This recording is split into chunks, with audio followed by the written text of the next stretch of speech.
All right, guys, how are we doing out there?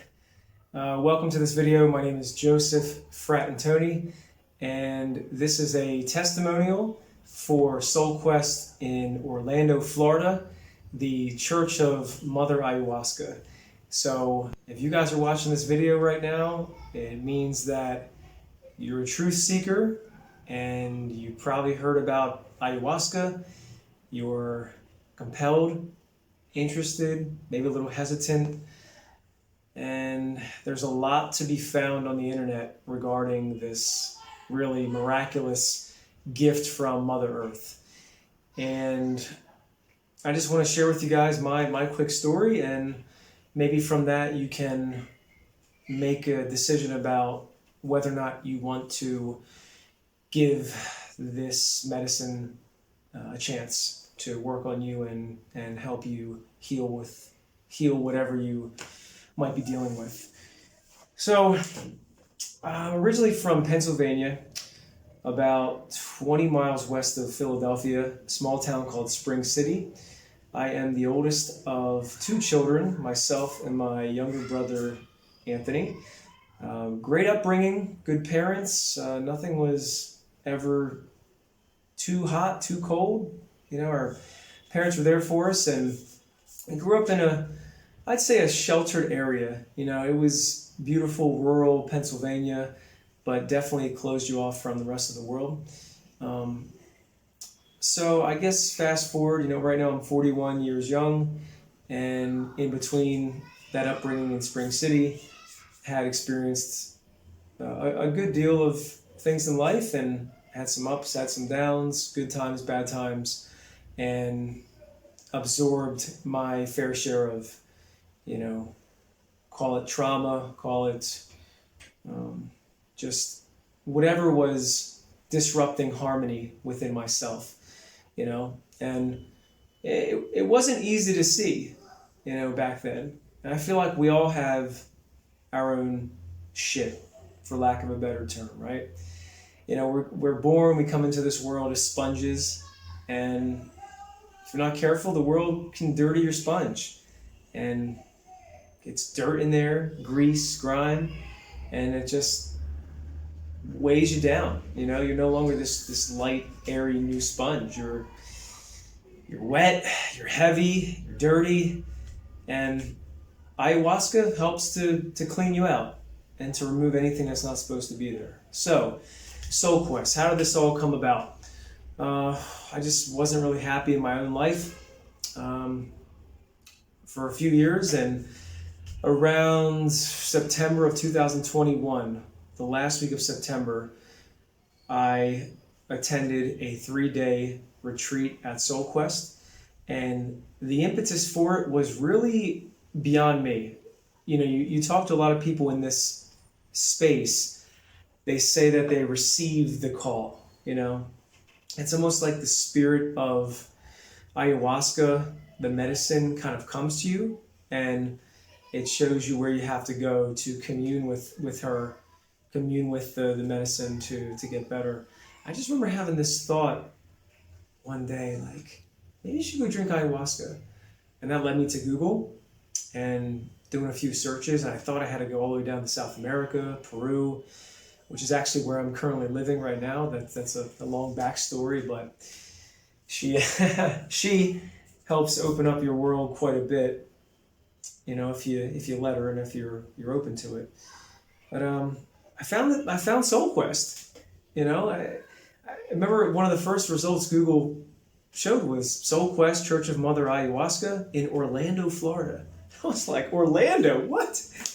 What do you think of when you think of Orlando? It's like just Disney World and, Florida backcountry, I guess? I don't know.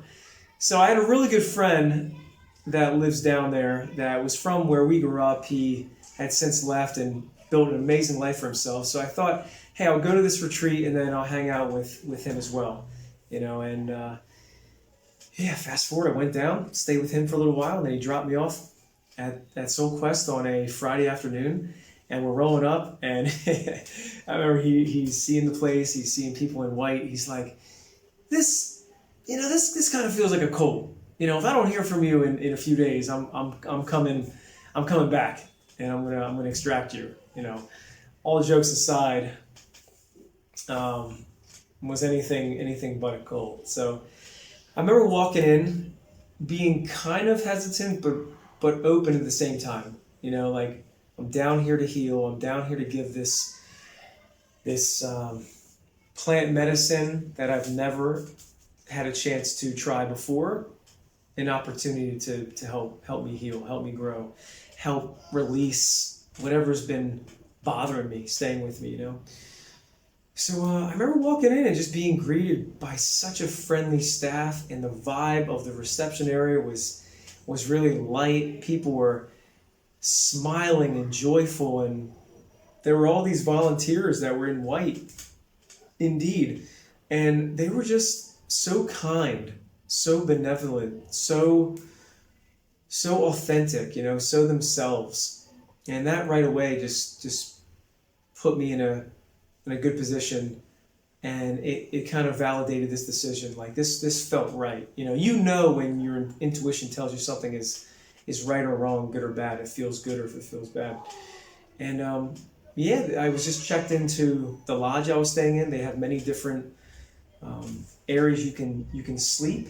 I elected to go with one of the lodges, which was around the main ceremonial area, and that was because I wanted to be with the people. They had some options to stay alone. You could go farther back and have your own room, but I wanted to be with the people. So checked in, and I remember they just had about, I don't know, maybe 16 to 20 mats in the lodge. It was pretty bare bones. It was a wooden lodge, had these beautiful tapestries of art like I've never seen before. Very spiritually, I guess you could say, inclined, or the style was that. It was just, they all made sense after drinking the first night and on Sunday after the retreat was over. But at first I didn't really get some of the symbolism of the messages, but they were just beautiful. And about 16 to 20 mats, and that felt right too, just being in there. And then after that, I was told that they have a video playing at 3 o'clock of Gabor Mate. I think he's a psychiatrist or a therapist, but he's a big proponent of the plant medicine in conjunction with normal counseling and therapeutic psychiatric practices for healing.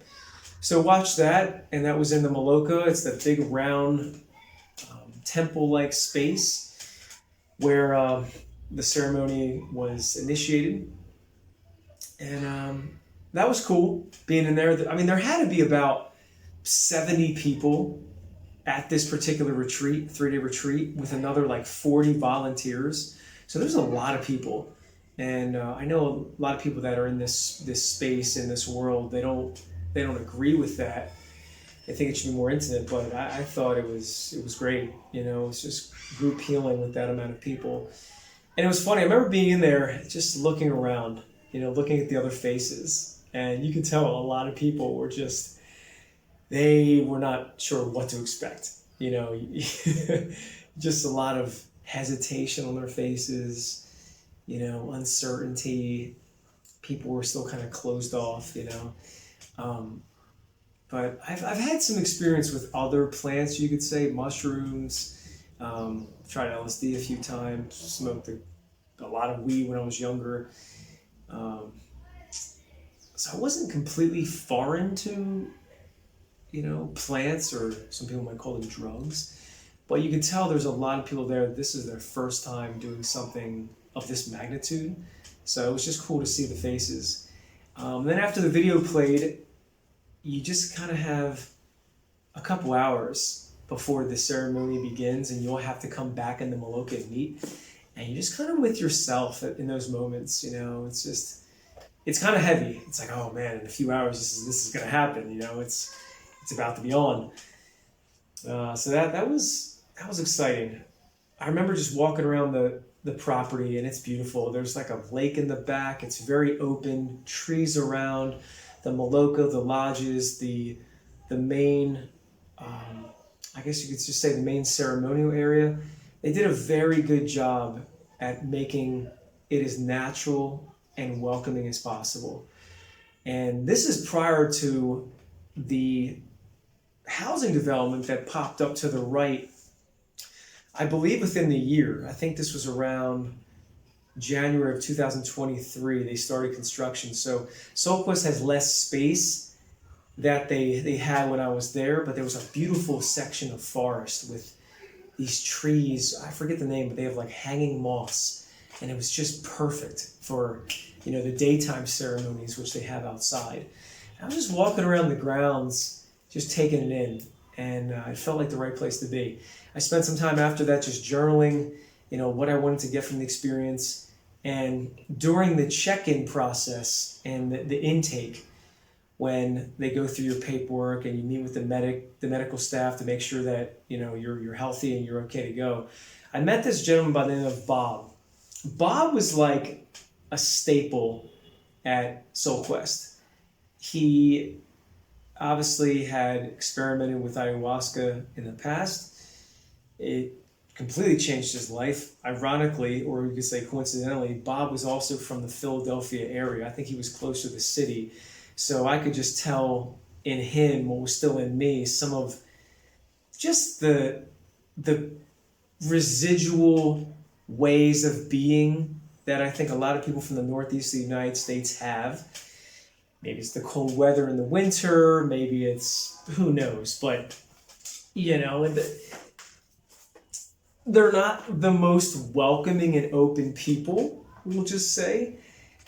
So I noticed that in him, you know, he was still kind of, he was rough around the edges, but he told things as they were, as they should have been. He told the things that maybe sometimes you didn't want to hear. And what he was doing was meeting individually with people in one of the side rooms.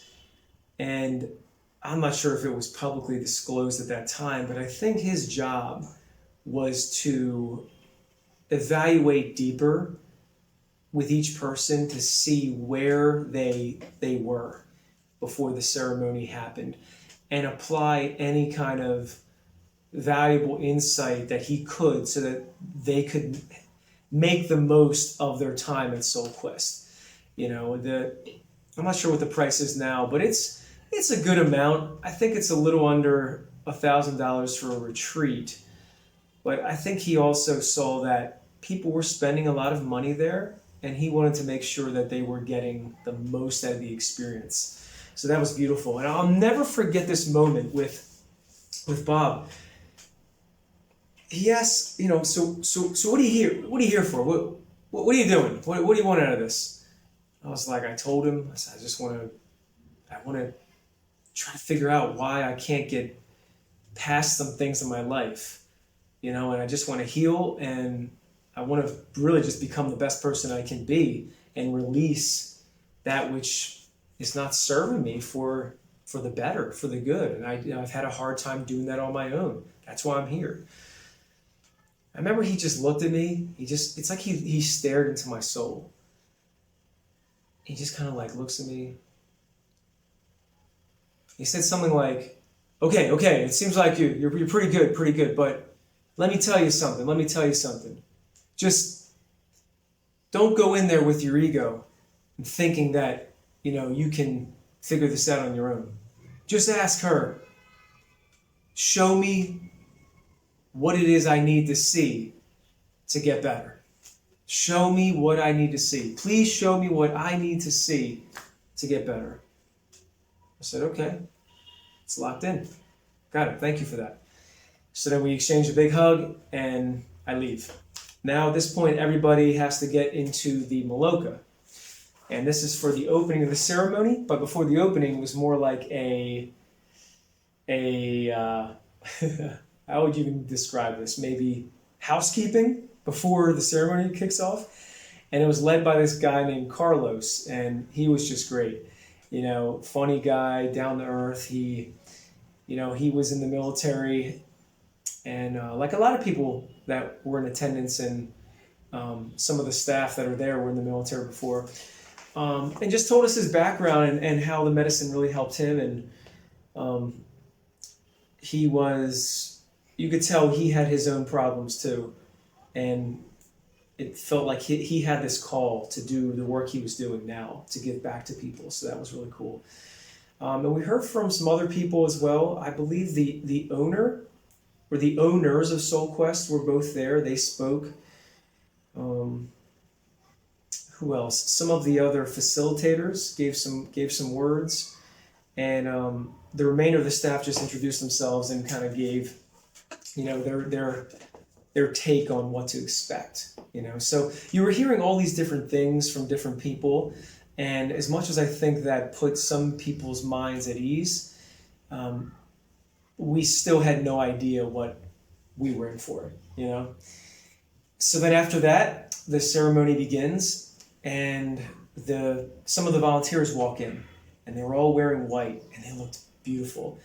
They all gathered around the pit. I forget what the official name is. There's an opening in the bottom of the Maloka. So the Maloka it's a circular building with an arched roof, which had like this, I don't know what kind of material. It was like a very durable nylon material with a big fan in the middle, and on the bottom there was this pit, and that's where the altar was. So the altar had, all of the required, for lack of a better term, things on it that were going to be part of the ceremony. We had some Palo Santo there, you had some herbs, candles, agua de Florida, Florida water, incense, other tokens that were valuable to whoever was going to be facilitating the ceremony. And then the volunteers walk in, and they kind of form a circle within this pit, and then they begin a reading of the 4 directions, north, south, east, and west. They had a beautiful prayer associated with each one. And I forget who did this, but they led the official prayer for opening the ceremony, and that was it. And then the next step was to go outside, and they had people working on a fire outside. The next step was going to be a cleansing.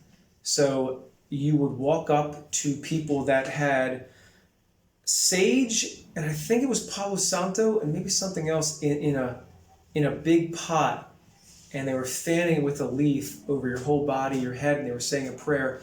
And this is part of the cleansing process. Now, it might seem wacky if you're not initiated in this kind of world yet, but what I've discovered is that this is as real as anything else. The smoke that's emitted from some of these plants, including tobacco, does have healing and cleansing properties. And what it's doing prior to the ceremony is keeping your physical vessel clean and pure. Because when you go drink ayahuasca, it's almost like there's a container that you're in, and the facilitators are doing the work of maintaining the container. What does that mean?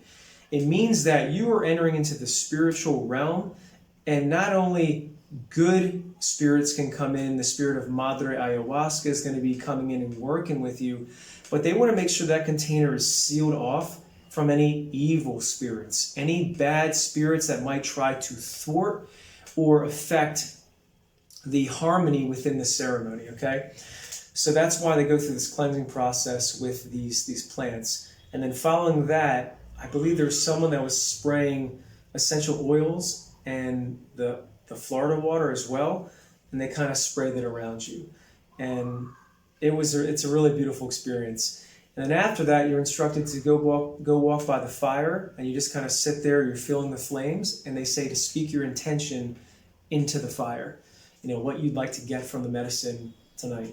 And that in of itself is a very, very powerful and magical and memorable experience.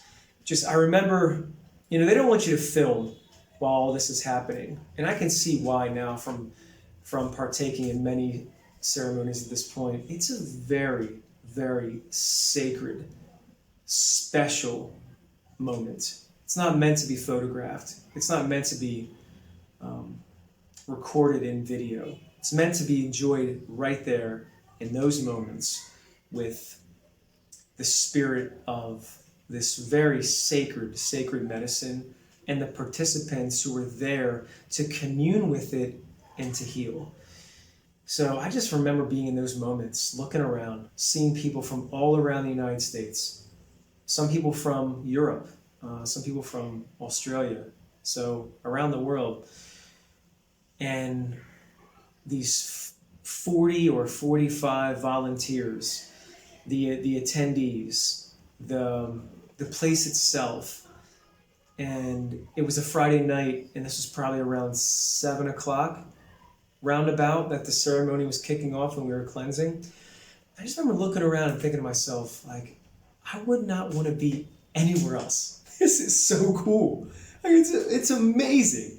I would encourage you just to go down, just to participate in those moments of the ceremony. Yes, you get so much from the medicine itself when you go inside and internally and working personally with yourself, but just being there with these other human beings that are there for the same reason, to heal, to grow, to shed and release that which does not serve them. It's just such a beautiful experience. So yeah, it's just took that in, and then when everybody was done, we were told, okay, now we're going to give you a small cup of the medicine. They were in these white ramekins. They kind of look like shot glasses. And then when you're done, you can proceed to your area, whether you were staying in the lodge or the Maloka or a tent in the back. And then we're all going to say a collective prayer, and then you're going to drink. So I remember this moment was really powerful. It's like, holy shit, like we're almost there. This is about to happen. So everyone is in line just like they were to get cleansed, and you walk up to someone that is serving the medicine. So the way SoulQuest does it, they bring it out in a big tray, and on the tray are the small ramekins and the small white ramekins, and they already have a predetermined amount of ayahuasca that's been poured into them. But they also have a measuring cup. It's like a Pyrex measuring cup that's in the middle, because the person that is administering the ayahuasca to you, that's serving you in your cup, is looking at you, and they're seeing if the initial amount is going to suffice, and also asking you, hey, is this going to be good, or do you maybe need more, right? And I believe they're still keeping that same, I guess, tradition, but it may have changed. And I know in a lot of ceremonies, you get a certain amount, and then they'll check in like an hour and a half. Hey, does anyone need more? And you come up and you get more to go a little further. So yeah, I just received the regular amount that they thought, and I think everyone did as well, except if there were people there that were a little more experienced, they took a little bit more. And then they give it to you. They kind of dip their head like this, and they bless it. And I'm sorry. Before all that happens, there's a person there with these sacred tobacco cigarettes. I think it's called mapacho, right?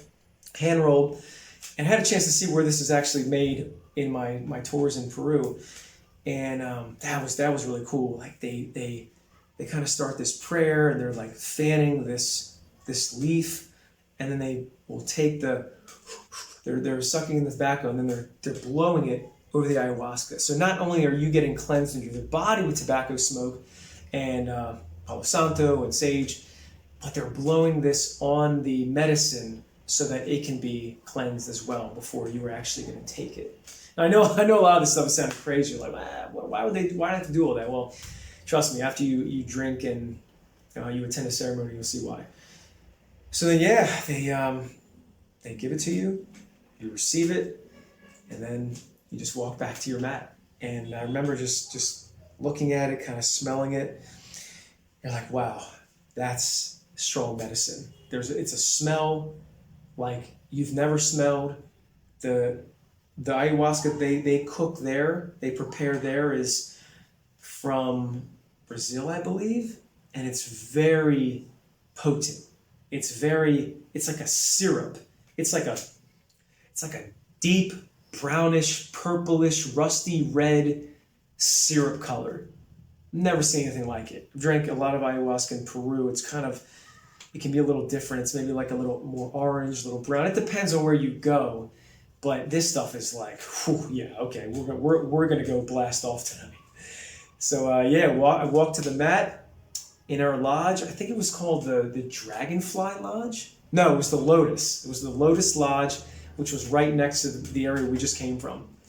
I go sit down, put the cup down. Everybody comes in. Everyone goes to the Maloka. Everyone goes to their place. And they have speakers in there because they're going to be playing music that accompanies the experience. And you just hear someone come on the microphone and they say a prayer. And then they say, okay, everyone now take your cup, place it to your chest, speak your intention into the cup, and when you're ready, you may drink. I was like, oh, wow, okay, this is it. This is it.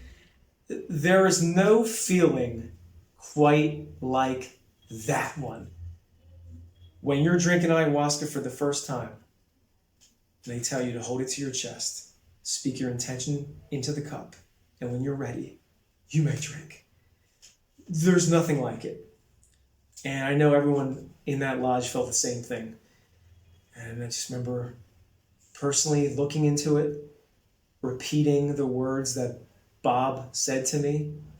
Please, Mother Ayahuasca, show me what I need to see to heal. I trust you and I surrender to you. And that was it. I just held it up, drank it. God, the taste. The taste. Whew. It's, yeah, you can't be afraid of the taste. Like, you're there to heal and you're there to do serious work on yourself. It's strong medicine. It is not for the faint of heart. Not one bit. It tastes like shit. It tastes like the earth. It tastes like concentrated earth jungle juice. Some people didn't like it. You could hear people gagging right away. You hear a lot of just drinking water right away with it. I'm just looking around at other people's, expressions. Like, yeah, they're not liking it either. Some people, I feel like they threw up in their mouth right away, but it's all good. And then right at that moment, you hear music start to play. The playlist has been activated. It's about a 6, maybe 6.5 hour pre-made, beautiful playlist with songs that have been selected for helping the medicine work through you. And this is an important distinction, just real quickly before I get into what happened. And I'll try to condense this video, but it's just going to be, it's off the cuff, obviously, but I want it to be as authentic as possible for you guys. So just bear with me. In traditional ayahuasca ceremonies, which I have attended in Peru, and I say that very humbly, this video is not about me. This video is about delivering the message, what I received from Mother Ayahuasca to you. So hopefully, if you're interested in communing with the sacred plant medicine that is ayahuasca, you will do so as well. Okay, I'm just a messenger. But down in the jungle, down in the mountains of Peru, and other countries too, Colombia, Brazil, there's usually no pre-recorded music, The drinking of ayahuasca is accompanied with the chanting of songs called Icaros, which have been passed down from generations of families that have been practicing ayahuasca and giving it to people within their communities or fellow people from around the world, gringos, we'll call them, whoever is white from different areas of the world. You see a lot of gringos, a lot of gringos that need healing for sure. So what SoulQuest has done is that they have integrated some of the traditions of ayahuasca and blended it with how they saw fit from their growth as a church, as a community that is giving the sacred gift of ayahuasca to people in the United States as a church. And some people criticize that, the pre-recorded music, but I just think it was so beautiful. And that sentiment was echoed by everybody in attendance, basically. You hear it time and time again, oh my God, the music's so beautiful. Oh my God, what is the link to the playlist? Can you please send that to me? And the facilitators and volunteers, they already know. The main facilitator that was in charge of that made sure to tell us, hey, if you like the music, we're gonna send you an email with the links. So anyway, the music starts playing. They turn the lights off. There are just candles that are going. And there are two facilitators that are sitting at the back of the lodge.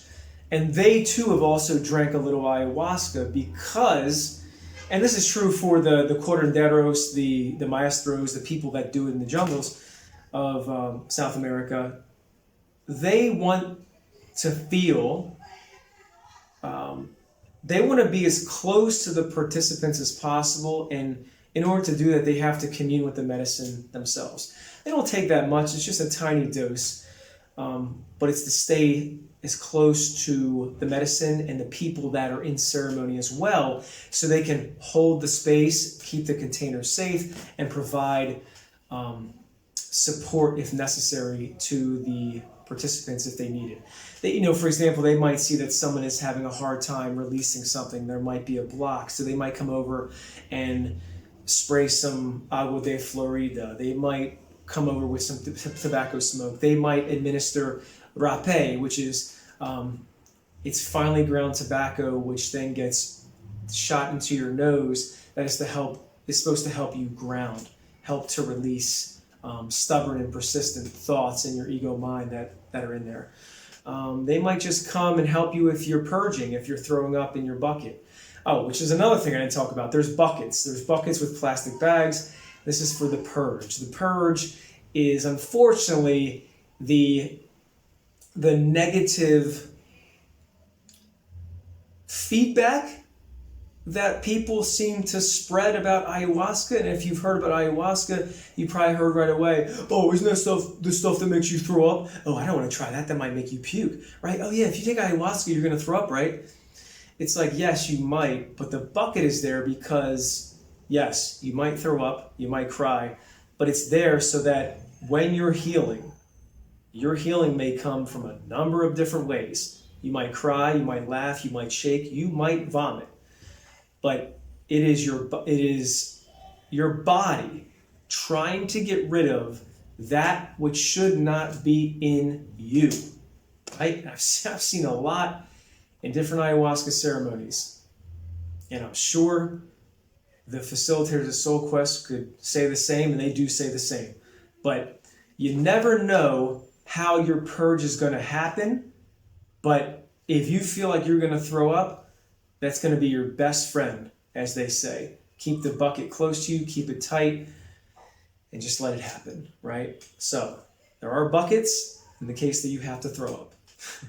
And there were a lot of people that did purge that night, and it was for the better. So anyway, you drink the medicine, and you're just kind of sitting there. You're kind of just sitting there in this meditative state with everyone else. A lot of people were kind of just sitting with their eyes closed. Some are leaned back like this against the wall on their pad, their little mat. Some lay down right away. But it's kind of like you're just waiting, right? It's like the roller coaster is going up, and you're just waiting for that drop that you don't have any control over, So I remember thinking the same, like, when is this going to happen? When's the drop going to happen? I found myself in my head a lot. I was thinking about all the things consciously that I wanted to change, what's the next step in my life? Why can't I get over this woman I used to date for about 6-7 years? Why can't I make the change in my life? What about this? What about that? Blah, blah, blah, blah, blah. And just to be really real with you guys, that was the impetus for me going down. I couldn't seem to get over a past relationship. A really good girl overall, and we've been together for some time. She wanted to take the next step, as they say. I just wasn't ready. And then when we finally did split, I was blaming her a lot for, the breakup. I was resentful. I was a lot of things that were blocking the responsibility I should have taken for the relationship. I was not sure what the next step in my life was going to be. I was living close to where I grew up, not happy. My body wasn't as healthy as it should have been. I had been dealing with just these lingering issues on the right side of my body, my shoulder, my elbow, my right hip, my right knee, and just a few other things. I wasn't really being honest with myself. So I was consciously thinking about these things, prior to the medicine actually activating, like ayahuasca actually doing what she does. I remember thinking, okay, when is this going to work? And it was about the 45-minute mark. I wasn't really feeling much. And the music I was noticing was kind of like coursing through me, right? It was like this serpent kind of like coming through me, right? And I started to kind of feel funny.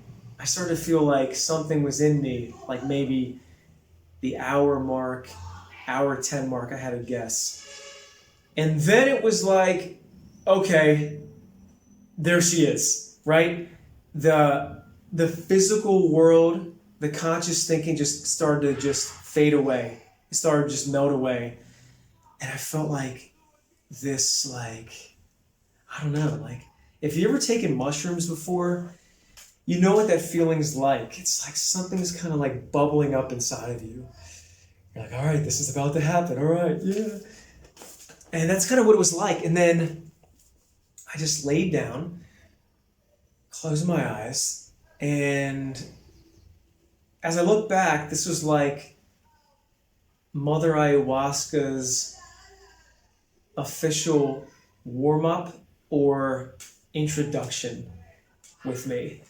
I just remember the first night, it wasn't too profound as far as realizations or revelations. And I didn't get the answers that I wanted, but it was more like I said, like a warm-up. It was like what do they call that before a wedding? I don't know, the dinner party you do before the wedding, right? The rehearsal dinner. It was like that. It was like, okay, tomorrow's the big night. We're just gonna kind of get acquainted with each other and how things are gonna be, right? So I was just in this like really euphoric kind of giddy state. The physical world started to kind of dissolve around me. And I remember my eyes were closed and it was kind of like I was in like a jungle. And I was feeling like I was in the plants world of the jungle. Like I felt like this interconnectedness of everything. And it was like, I could feel like the spirit of like a jaguar in me. And I was kind of afraid of it, but then it was there just saying, hey, don't be afraid. Be like me, be fearless, right? Just accept that all this is around you, but don't be scared. And then I felt like a snake was coming through me and slithering through me. And then I was kind of like on the snake's level, and I was like slithering through the grass, the high grass, and I was climbing, I was like slithering up a tree. I was like, oh, this is cool.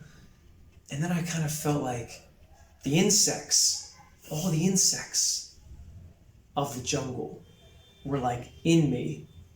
And I was kind of afraid because, like you say, insects are around you, they're on you, like, oh, get that off. And they were like, no, don't be afraid, right? That we're all connected to everything. And that's what you must see. Like,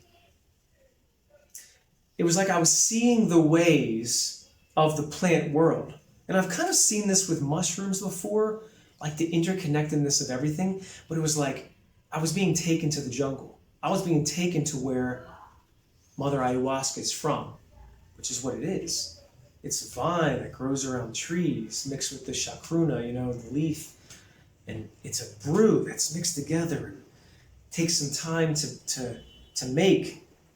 And I was like just feeling the jungle in it. And I could feel like the intention of whoever had made the brew. And they wanted nothing more than for us to be, healed and connected with everything. Sorry. Yo, no, it's all good.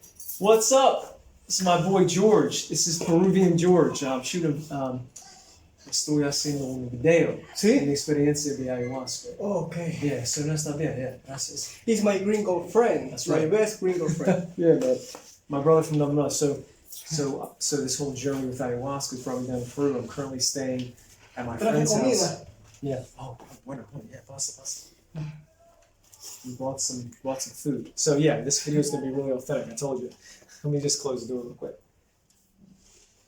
I don't know if we need some light or not. Yeah. 4K, no. Yeah. So yeah, talk about authenticity. So a huge backstory about how I got down here, but I'm currently staying at my friend Camilo and Jorge's place in Lima, Peru. So anyway, the medicine was kind of taking me like I was in the jungle, right? And I was like, that was fun. And then it started kind of playing with me, right? I remember feeling just so free. And I started laughing. And my laugh became like this echo of a laugh. And it just was like, just coursing through my entire body. And I'm just laughing. But it's like the music was loud enough that my laugh wasn't disrupting any of my neighbors. Because I was thinking, oh shit, am I being too loud? Am I being too loud? But then she was like, no, it's okay, just laugh. But you'll know if you're being too loud or disruptive to your neighbor, right? And I think that's a nice thing about having the music at Soul Quest is that even though somebody's literally right next to you, like maybe 2.5, 3 feet, you're in your own world, and so are they. And the music creates like a buffer for that. So that's really nice. Whereas if you're in some other ceremonies and it's just the Icaros, if it's just maybe silence, you have to be mindful about some of your process, what you're going through, and any times you're being vocal, or you might cry, you might be laughing. But they encourage that. That's okay. Like if you're gonna laugh or cry, especially if you're gonna cry, you have to get stuff out. That's okay. Now what else? I remember after that happening, I was going through this dance with her, and it was beautiful. I felt so free, so light. It was like all those conscious problems I was worrying about just faded away. And she was kind of showing me like, hey, like it doesn't matter what's happening out there in the world with other people. Don't take any of it too seriously, right? Yeah, deal with it, but just, you're okay. And then I started thinking about, then she started directing me to my life, my family. And I started thinking about my mother and father, my brother, and just how grateful I was to come from the family that I come from. Because I have such amazing parents. There's not a drop of pretension in them at all. They did whatever they had to do so that my brother and I could have a good life. The sacrifices they made. And I started crying. I started crying for just how grateful I was to my parents. But I started crying because I wasn't the best son I could have been. I started crying for my brother. There were times I wasn't the best brother I could have been because I was in my own bullshit, and I was blinded by certain things. And my brother is younger than I started thinking about times we were younger and I wasn't there for him. I wasn't the best older brother. And it was it was just, I just let it all out. And then I started to consciously think, about the things I was down there for. I was down in Orlando at Soul Quest for. And I remember the spirit of Mother Ayahuasca saying, no, you're not ready for that. And she kind of talks to you like that. She talks to you like it's your grandmother telling you the hard things you don't want to hear or see. And I was like, okay. I just tried to let go. I let go some more, and then she kind of played with me a little bit, brought me back to her world. And I could talk more about Friday night, that first rehearsal dinner, if you will. But for the sake of this video and timing, I'll stop it there. Essentially, the first night was an introduction to her. And it kind of reminded me of where I came from. And she showed me that I'm going to have to let go. There's more work to do, and I have to let go. And then, went to sleep eventually. And they told us, hey, if you're hungry, go into the reception area. There's going to be some veggie sticks and some sweet potato chips and I think some hummus, right? They encourage you to really follow the dieta or the diet before going and drinking ayahuasca. Eating light food, light vegetarian food, some meat, cutting out, alcohol, caffeine, sugar, soda, fried foods, heavy foods, red meat. And the more you could follow the dieta, the easier Mother Ayahuasca would be on you, right? Because your body was already kind of clean. So the fare at Soul Quest, whenever you were fed, was very good, high quality vegetarian food. So I remember being pretty hungry because I had fasted almost a day or more just to be clean for the ceremony. So I just tore into those carrot sticks and broccoli, cauliflower, dipped in the hummus, had some sweet potato chips, and oh man, that's worth mentioning. That's a funny experience, a one-of-a-kind experience. You're coming out of it, right? What is it like coming out of ayahuasca? It's like you're coming back to the 3D world, the physical world, and you're still kind of like anchored in her world. And that's kind of trippy, man. I just remember like stumbling back into the reception area, and you walk in, there's just other people just sitting like this, just chilling on carrot sticks and eating sweet potato chips, still out of it, still processing what just happened. And the room's kind of dark, and you just kind of look at there like, hey man. Yeah, crazy, right? Yeah, that was definitely a fun moment for me. And then you go back to your mat, you go to sleep, and I remember waking up the next day feeling like, wow, okay, that was cool. And they have this rule, like if you're going to participate in the daytime ceremony the next day, do not eat breakfast.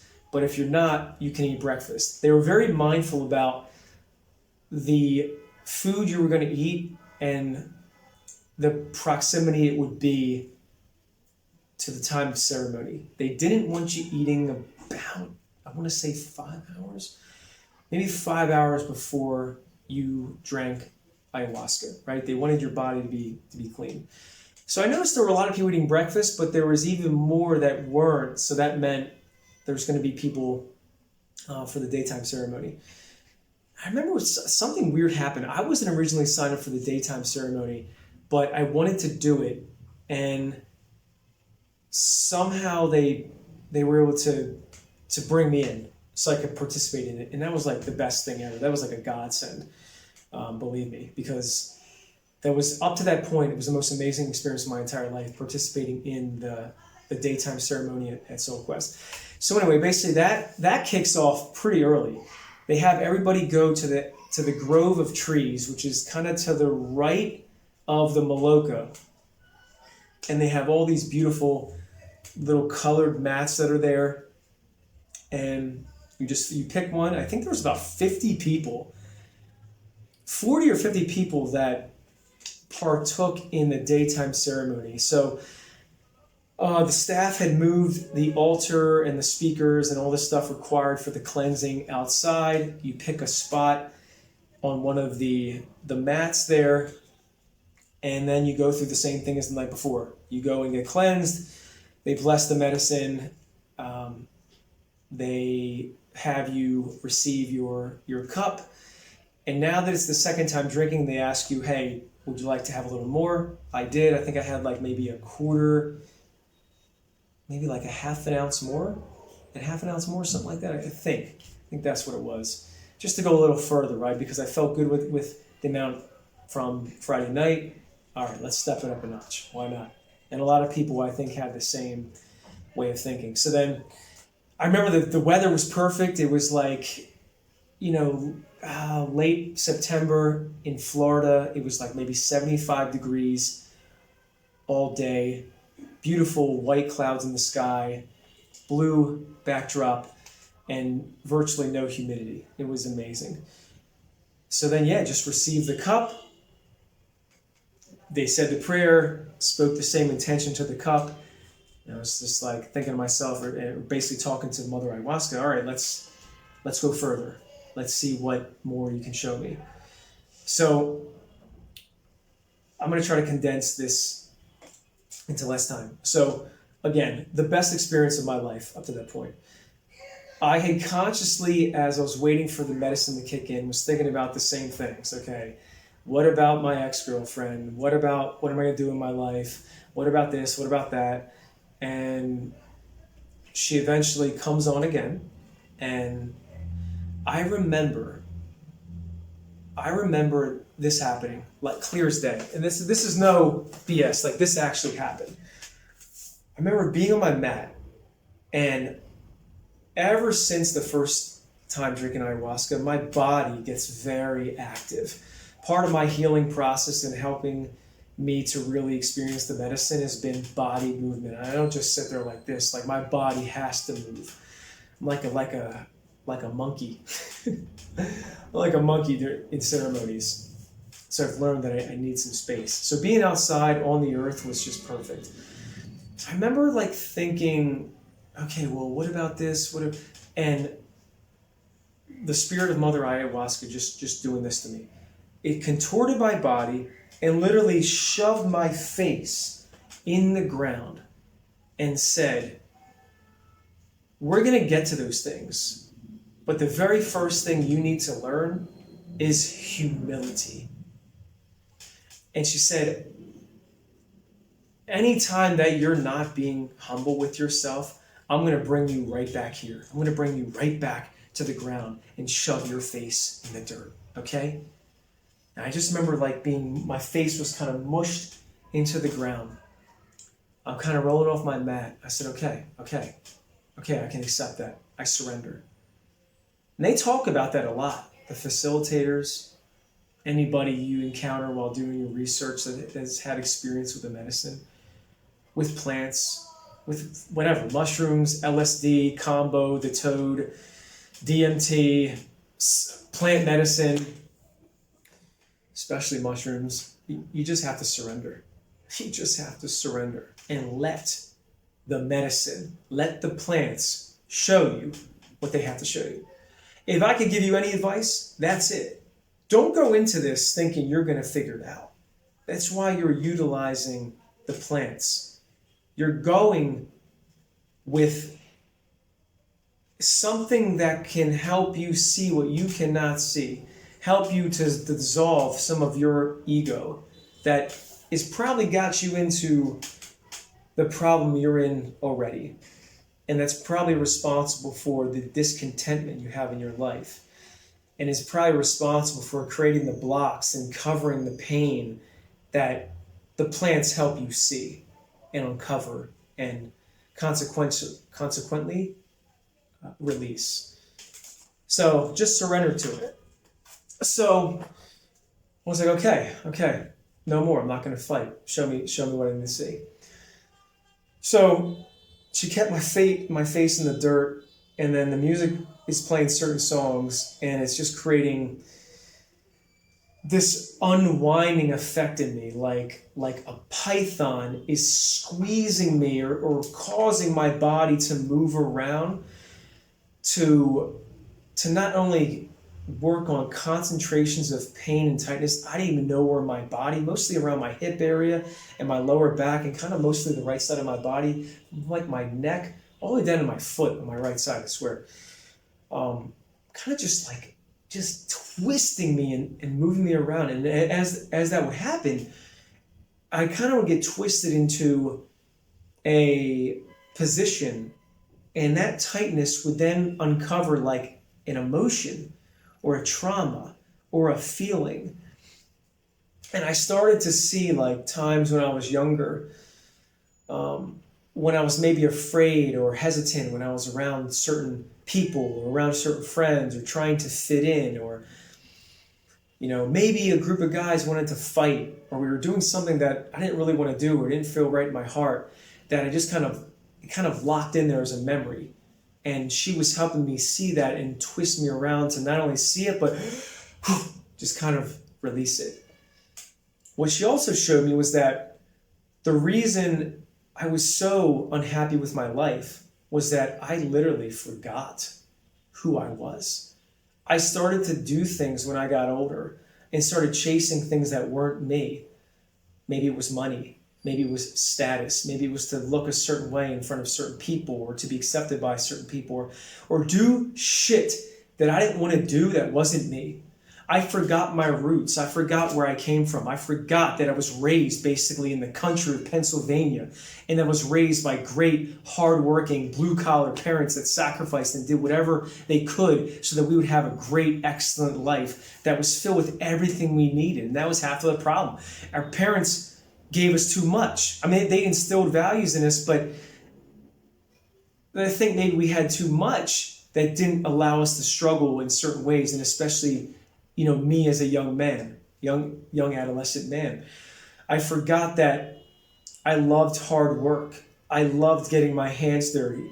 I spent a lot of time on the computer in subsequent years in my 20s and trying to start an advertising business online, and then working for different sales jobs. And I was on the computer, and I even started working for, my ex-partner's family business, and just getting further and further away from who I really was at heart. And she was just showing me all of that, I am the most happy when I'm problem solving and doing hard work and getting sweaty, and whether it was working on a car or landscaping or taking care of the grass or construction or working on my parents' house or when I'm hiking, or you know what I mean? Like that's me. That's always been me. Like I can get on a computer and I can do other things, but it's just not me. You know what I mean? Like I'm happy climbing a tree. You know what I mean?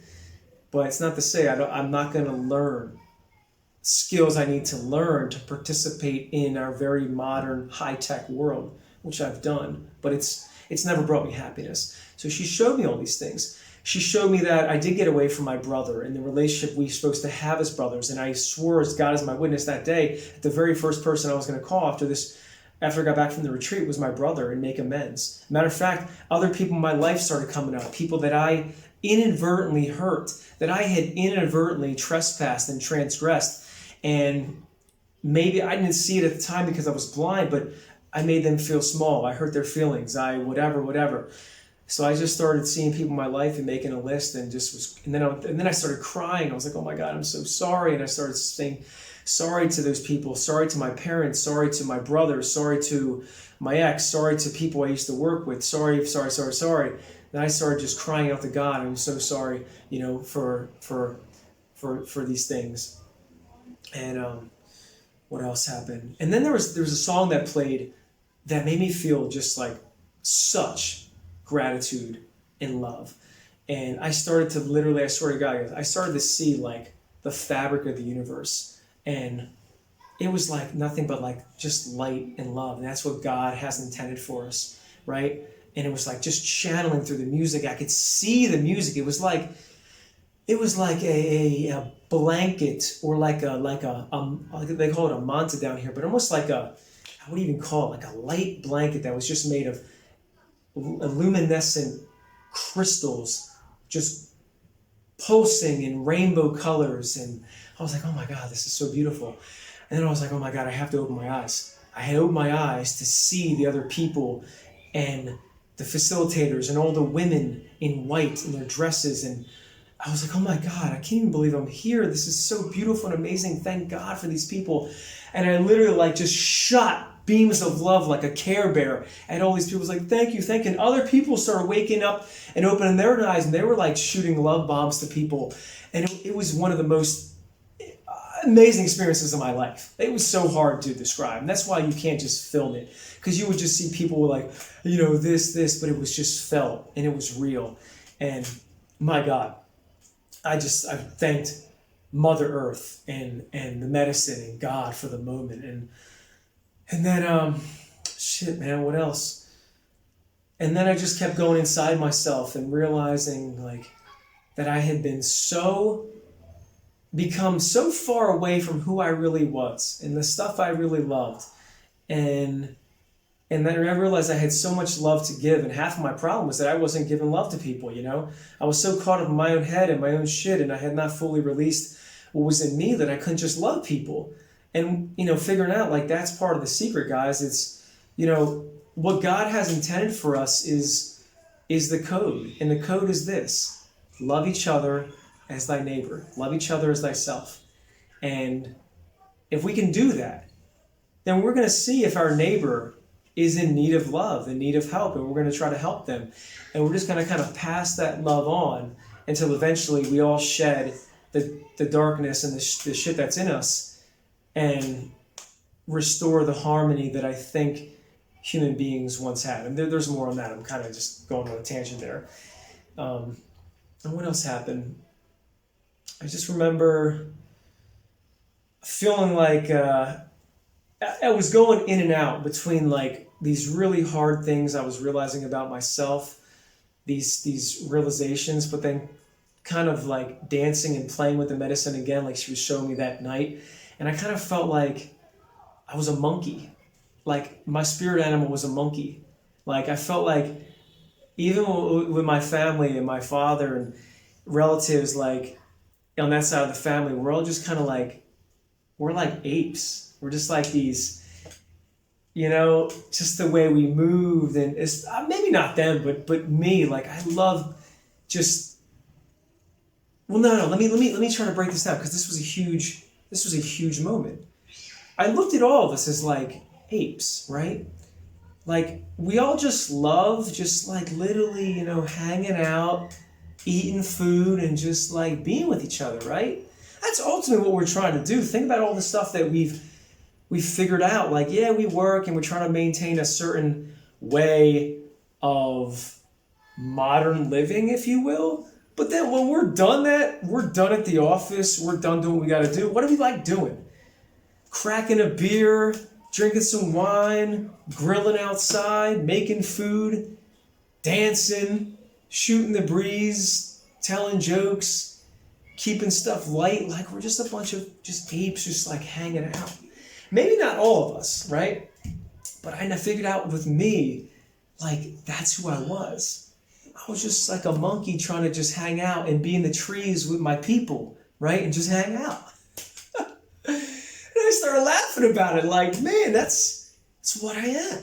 No wonder I was so unhappy a lot of my life, doing these things to make money, just living in boxes and on computers and like, like this, just being rigid on the phone and my computer like this. And nah, man, I'm supposed to be free and moving. And man, ever since this first ceremony, dude, I've been getting my body back, my life. I've never felt more free, like physically, of what I can do. Like, dude, if I see a tree, like I climb it. I just go and be with the tree. I'm just like, all right, yeah, I feel better. And then get back to whatever I have to do. Anyway, I forget what else happened in the daytime ceremony, but for the sake of time, let's cap it off there. based on the things I mentioned and told you, it was the best experience of my life, coupled with communing for the second time with this incredible gift from Mother Earth, but doing so in Florida, outside, on the earth, with all these people who were just now like family, and we had just went through that together. It was, I thought the night before was one of the best moments of my life. Like, this was. Nothing even came close to matching it. Have you guys ever seen the movie Avatar, the first one? When Jake Sully is doing the video documentation every night, and towards the end of the movie, he starts to see that the simulation he's living in the Avatar, in his blue body, is actually the real world. And the world he came from is the simulation. That's the dream. He was living real life, experiencing everything he was with I forget her name in the movie, who was teaching him, who he eventually fell in love with. But he was finding out that that's what was real. That's what was real. And that movie came to me towards the end of the daytime ceremony, and I was just thinking, man, James Cameron must have drank ayahuasca, because I don't know what else he was attempting to convey other than that. Like, guys, the real world is loving each other and just being with each other and all that which comes along with it. Not just solely working for money and then going inside your house by yourself and then drowning in Netflix or whatever vice it is and insulating yourself from human contact. And there's humans that are actually right next to you, but just there's a partition of a wall. You know what I mean? So that was pretty heavy too, just realizing how you might walk around other humans every single day, but just how disconnected we really are, even though we're so connected. So yeah, I remember waking from that, just feeling, oh my God, that was amazing, and walking around just reflecting. And I went back and put some notes in the journal. Far too many downloads to inscribe. And I was just walking around barefoot, taking it all in and buying some time, because guess what? They do another ceremony that night. Yes, 3 ceremonies over 3 days, but you're doing 2 ceremonies in one day. So Friday night and then 2 Saturday, right? Crazy.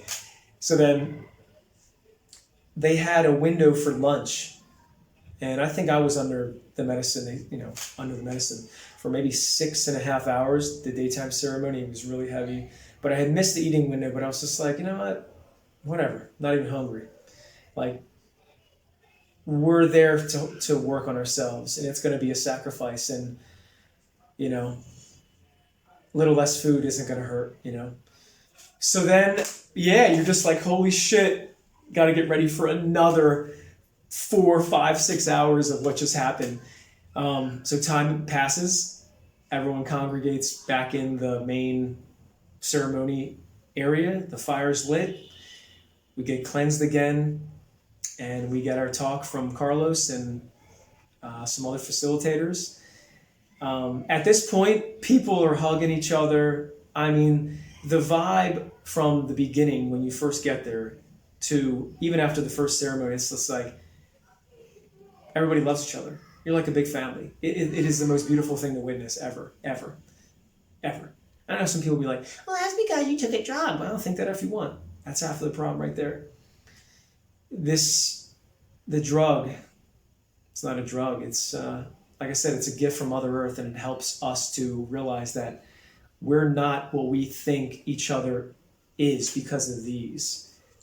We're the same because we see each other with this, And it was just so beautiful to see all these people hugging. And everyone kind of had the same looks on their faces, like, oh, here we go again. So, like I said, cleansed, received the cup. I upped the dosage a little bit, so I think I was up to like 1.5 ounces maybe at that point, the most to date.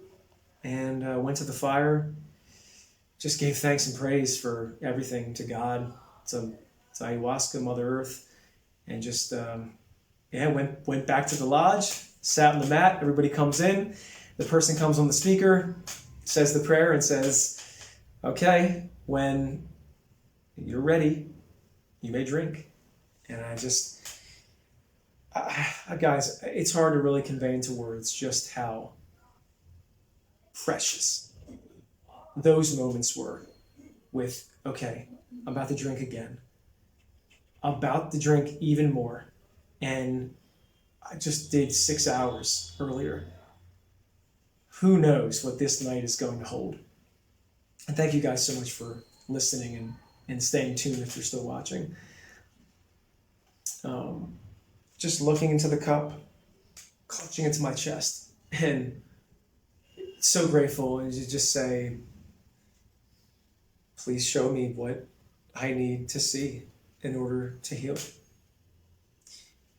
And just held it up, drank it, rinsed the remaining bits in there with some water, finished that, and just said to myself, all right, here we go. I just remember thinking, like, man, what else would I rather be doing right now? I thought back to like all the times on a Saturday night that I would be at a bar or be drinking or partying somewhere or chasing women when I was younger or just other stupid shit, that really didn't benefit me at all. And I was here with all these people from around the world that were there for the same reasons, to heal and get better. And I looked at all these people that have drank before us and came before us, that 40 plus people volunteering their precious time to be here.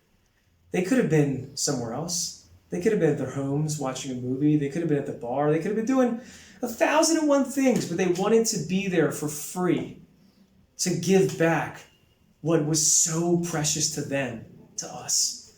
I never felt gratitude like that in my life. Where else would I wanted to be? So they play the music. We have two facilitators, two newer facilitators that were there with us at the head of the lodge next to the altar.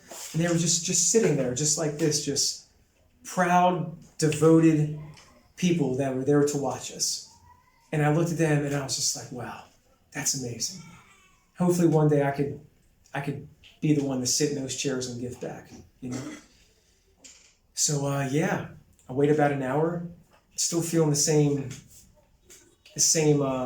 conscious discomfort, like, okay, when is this going to happen? When are you going to feel it? And then it's like, bam, there she is. She's like, hi, remember me? So, just instead of thinking too much about what was going to happen, it was just, okay, let's go. I surrender completely. So, wow. I mean, I remember from what was transcribed in journals the next day and the following weeks, but I couldn't tell you guys exactly what happened that night, nor do I want to try because that's way too much time. But wow, that night was the most powerful. And that night was the night that I finally received the answers, or rather was shown how to look at what had been preventing me from letting go of so much shit I needed to from previous months and previous years. I remember her showing me my family again, and my brother specifically, and how I needed to go apologize to them for how I was at certain moments in life. I cried profusely. I have such respect and value so much my parents and my brother, and I'm so fucking proud of where I come from, and will never forget, especially because I was reminded so distinctively where I come from, so specifically where I come from. And that stays with me every single morning. I've rose in the morning after communing with ayahuasca. Never. Just give thanks every day for my parents and my brother. And then other people started coming to me. And that list kept building of people I needed to go back to and apologize to and see. And I vowed that I would go home and I would see them in person. And if I couldn't, I would speak to them on the phone no matter what. I cried and I cried and I cried.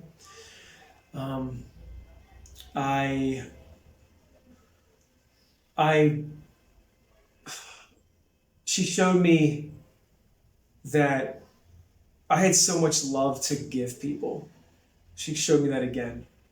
And half of my problem was that I forgot who I was.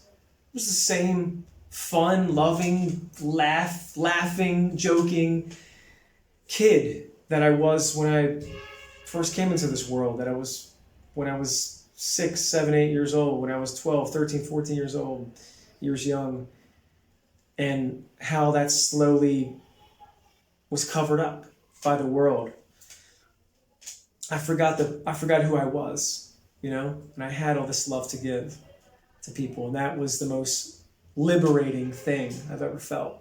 Like, all right, I know exactly how I'm going to be when I get home, when I get back to where I'm from. And then finally, the answers that I needed about my ex-girlfriend came. And man,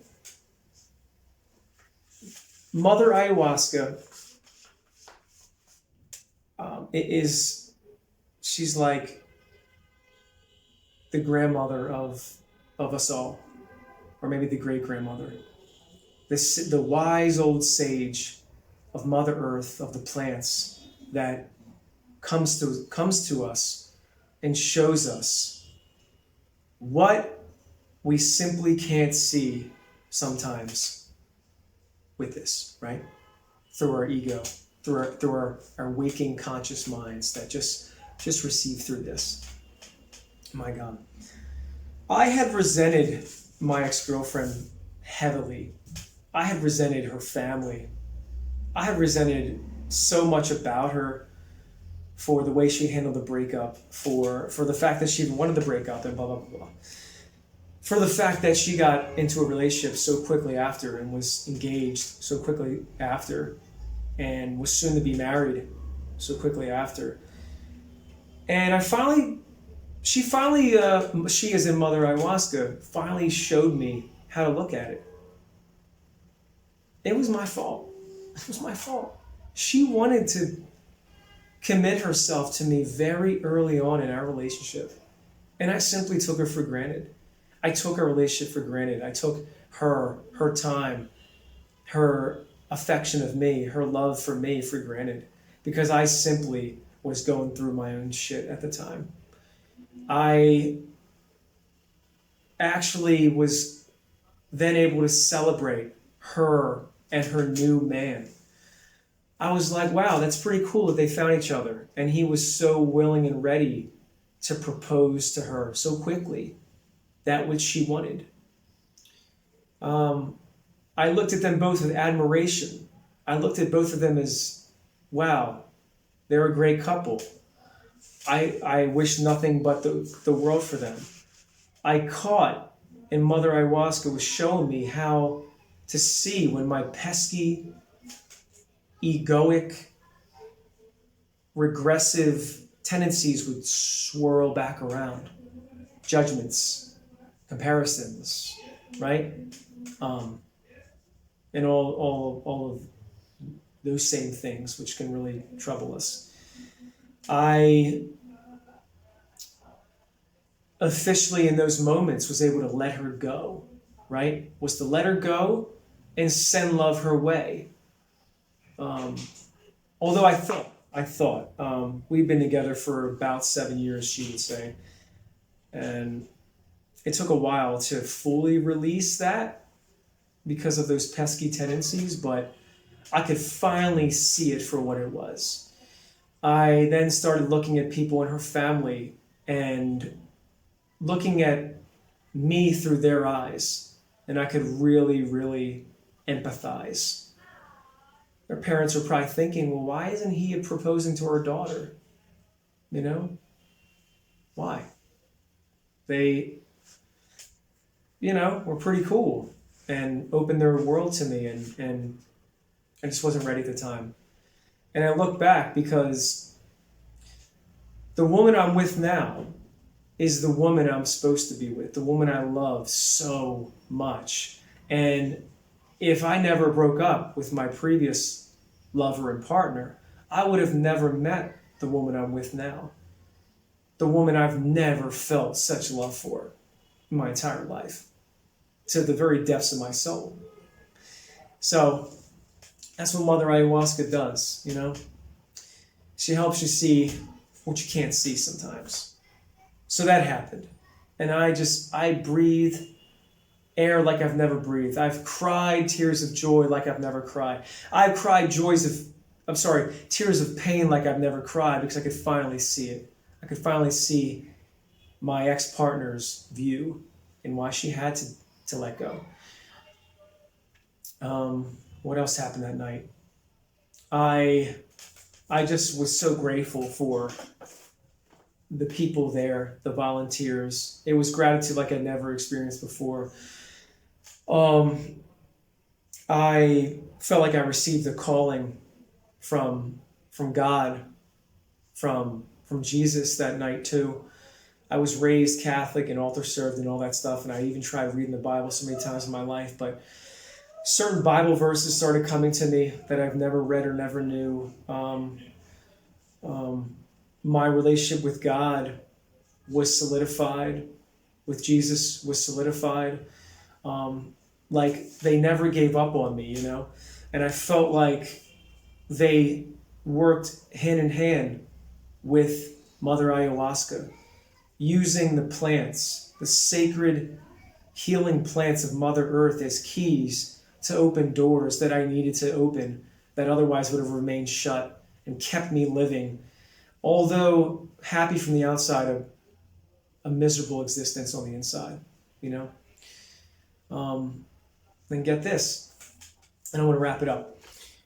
I had a few visions. One of them was, I remember seeing this. I was laying down at the moment, and I remember seeing, with my eyes closed, the vision of a ceiling, and it was like golden square inlay on the ceiling with just beautiful accents on the periphery of what I could see.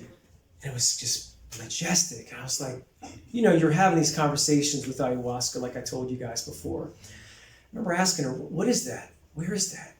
She goes, you have to go here.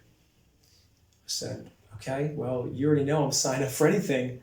Where do I have to go? She says, it's in Italy. You have to go to Italy. I was like, okay, I guess I'm going to Italy. I just had this big smile on my face, because I was like, at this point, I didn't even care. I was like, I'm doing whatever I have to do, whatever I receive, whatever revelations, downloads, whatever you want to call them, I'm going to follow, and I'm going to do it. I said, oh God, my boss might not be happy about this request, but I'm going. And I had some homework, to do when I returned home, for sure. So yeah, and then a few other things happened, and I eventually came out of it. I went back to the reception area, ate some more veggie sticks and hummus and some sweet potato chips, was asleep by probably around 2 p.m., 2 a.m., had tremendous gratitude like I'd never felt before for just everything. The people, the place. I just shot as much love as I could to the people that were slowly going to sleep in the lodge. I said, I love you to everybody, and fell asleep. I woke up the next day. I felt like I was reborn. I felt so happy to greet the day, to seize the day. It's hard to even put into words. And mostly everybody else in the lodge felt the exact same thing. So you're waking up to smiles and just looks of like, I see you, I get it. People hugging outside, people eating breakfast, beautiful Florida sunshine. And I go and get breakfast. I had not eaten a full meal in a very long time. And they had these blueberry pancakes with fresh fruit, granola, cereal, almond milk, fresh squeezed orange. I don't think it was fresh squeezed, but orange juice. Just really good food. And we're sitting down next to people but alone, eating, just going, oh my God, what a trip, right? What a life. And yeah, just kind of talking to some people to my left, to the right, people I had got to know from, just passing interactions. And what's up, bro? Sorry, Oh yeah, do the thing. Sorry. No, it's all good. Jorge's on the move. I don't want to be rude there. It's like, thought he could clearly see, like, what's up, bro? You want to talk right now? I'm trying to tell these random strangers on the internet about my experience. If he could speak English, he speaks English pretty well, but if he could understand what I was saying, he'd be like, yo, what is he talking about? So anyway, I just remember like feeling indescribable love in those moments that had fled me for so long. And I just hugged every single person I saw. And other people were hugging people, and it was just so beautiful. And yeah, ate and talked, and apparently I was a spectacle because a lot of the facilitators, attendees, and even like people that weren't drinking during the daytime ceremony came up to me like, bro, like, yo, what were you going through, man? Because I've never seen anything like that in my life. It's like, it's going through it, man, going through it. And I just kind of laughed at myself because if the facilitators were telling me that, then it must have been pretty unique. So I just kind of laughed. But yeah, and then just kind of walked around a little bit, and we had to be back in the next thing they did were integration sessions in your respective place where you stayed. So I went back to the lodge, and you just sit in a circle with people who, are there voluntarily if they want to be, and an integration coach, and you go around telling what happened the night before. And wow, what a beautiful experience to hear from others what they experienced and what their night was like. Because not only was it cool because it was unique, but there were so many similar things you would hear from people about what they were seeing, how they were, going through the ceremony. And a lot of times you'd hear about very heavy traumas they were releasing, and it would make you think of your own. And it was just a beautiful time to heal together, I remember this particular time, I think it was mostly women. I was with this integration session, and many of them had issues with previous partners as well. And some of them had this underlying theme of not feeling worthy to love again. And I made it a part to be vocal with the whole group. And some of them individually said, no, if we've all learned anything from this experience together, we are worthy of love. And furthermore, we're worthy to give love, And this one woman was very hesitant, very trepidatious. I just held her, looked her in the eyes, and said, you are loved. Like, God loves you, and you are so worthy of giving love and receiving it from people. Don't ever let anybody tell you otherwise.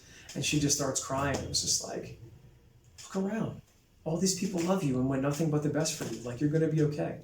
I'm not sure what she's doing right now, but if you happen to watch this video, I love you, and I hope your life is full and as rich as possible. So then afterwards, we go back to the Maloka for the closing ceremony, and my God, what an experience that was. So now here everybody is that was there, less than, maybe 60 hours ago. And we just went through what we just went through together. I mean, wow. I mean, I remember Carlos was closing the ceremony or giving some kind of speech, and he said something funny that made everybody laugh. something about the bucket comment, or like, oh, look at you guys, everybody's happy. And there was this one woman, her name was Nora. She's an amazing human being. Many of you probably know her. She said, she opens her talks with, "Hello, beautiful humans." And everybody just smiles, and it's so beautiful. And so we got to hear from her and the rest of the facilitators at the time. Colleen was one of them. She had a beautiful talk. I think the owner too, Chris, was there. We heard from, what the heck is her name? One of the co-founders. Beautiful soul. I forget her first name, but she gave a great talk.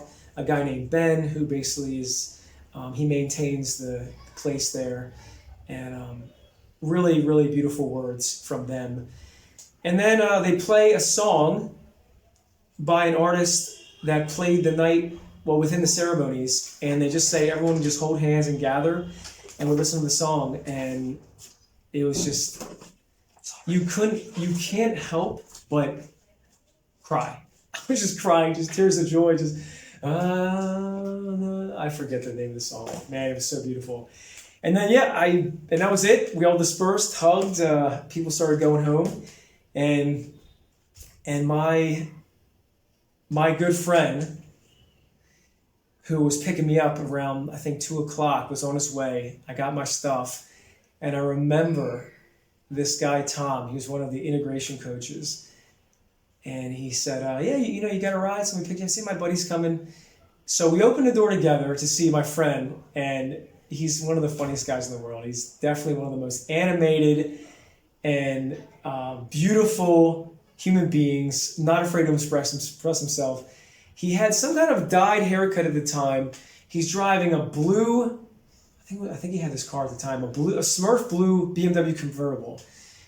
Walk out, I say, yeah, that's him right there. And Tom just looks at him, looks at me, he goes, hey, have a good day, be safe, love you, but tell your friend, it's not a cult.